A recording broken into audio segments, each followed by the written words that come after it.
Kotu ta yanke wa Baltasar Engonga hukuncin zaman gidan yari shekaru 18. Wata kotu a ƙasar Equatorial Guinea ta yanke wa Baltasar Engonga hukuncin shekaru 18 a gidan yari bayan an same shi da laifin sata da wawure kuɗin gwamnati. An gano cewa shi da abokansa sun wawure kuɗaɗe har biliyan 1 na FCFA a cikin shekaru 12. Shi kaɗai ya ɗauki naira miliyan 910 daga cikin kuɗin.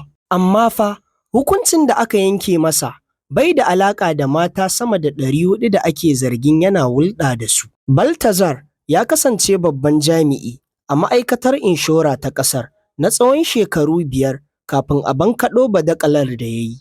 Wannan dai abu da ya faru da Baltasar darasi ne. Duk wanda ya ci amanar gwamnati ko al'umma ƙarshe dai zai girbi abin da ya shuka. Me ra'ayinku akan wannan hukunci da aka yi wa Baltasar? Ku ajiye mana a comment section.